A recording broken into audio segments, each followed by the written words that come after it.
Pouvons-nous nous imaginer quelle puissance fut employée par le Seigneur Jésus-Christ en créant tous les cieux par une seule parole, lesquels disparaîtront de même par une seule de ces paroles? Le ciel et la terre passeront, mais mes paroles ne passeront point. Matthieu 24, 35.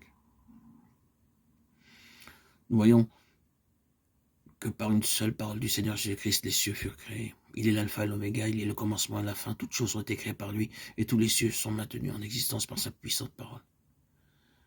Et par une seule de ces paroles, les cieux disparaîtront. Songez maintenant que cette puissance du Seigneur Jésus-Christ a été manifestée pour nous sauver. Vous et moi, frères et sœurs en Christ, bien-aimés, nous, les collaborateurs, les collaboratrices de Christ, nous sommes ses amis. Il est venu pour nous secourir. Car vous connaissez la grâce de notre Seigneur Jésus-Christ, qui pour vous s'est fait pauvre, de riche qu'il était, afin que par sa pauvreté, vous fussiez enrichis. 2 Corinthiens 8, 9. Afin d'être notre sauveur, il a fallu qu'il se vide de lui-même et qu'il devienne pauvre. Il dut abandonner son trône, abandonner sa gloire, pour naître dans une crèche d'étable qui servait à nourrir les animaux. Il vécut dans la pauvreté. N'a-t-il pas dit, les renards ont des tanières et les oiseaux du ciel ont des nids, mais le Fils de l'homme n'a pas où reposer sa tête. Luc 9, 58. Il vécut dans la pauvreté, et lorsque le temps fut accompli, il livra son corps tout entier pour être brisé, et tout son sang pour être répandu. Son visage fut couvert de crachats, ses cheveux furent arrachés, son corps fut flagellé avec des fouets, ses 2 pieds furent percés, toutes ses jointures furent, pour ainsi dire, désarticulées lorsque on le crucifia. Tout son corps fut brisé afin d'être notre sauveur. Mais imaginez maintenant, par comparaison, que par une seule de ces paroles, tous les cieux furent amenés à l'existence. Cependant, pour devenir notre sauveur, il lui fallut se vider de lui-même. Il s'humilia à lui-même. Il se dépouilla lui-même. Il devint pauvre, afin de nous enrichir et de nous remplir de sa plénitude.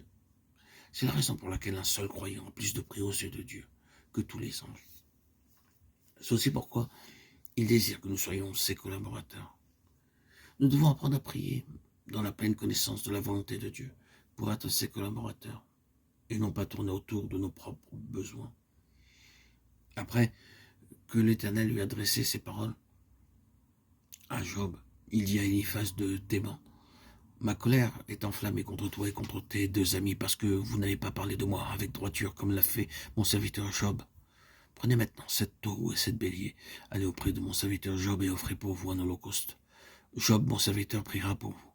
Et c'est par égard pour lui seul que je ne vous traiterai pas selon votre folie, car vous n'avez pas parlé de moi avec droiture comme l'a fait mon serviteur Job. » Eliphaz de Théman, Bildad de Chouach et Tsophar de Naama allèrent et firent comme l'Éternel leur avait dit, et l'Éternel eut égard à la prière de Job. L'Éternel rétablit Job dans son premier état quand Job eut prié pour ses amis, et l'Éternel lui accorda le double de tout ce qu'il avait possédé. Job 42, 7, 10. Ainsi, en priant pour les autres, Job a appris à être le collaborateur de Dieu, après beaucoup de souffrances, beaucoup de détresse et de pertes. En ce qui concerne les amis de Job, Dieu leur dit, allez auprès de Job et demandez-lui qu'il intercède en votre faveur. Il dit cela à ces mêmes amis qui, jusque-là, n'avaient fait qu'accuser Job.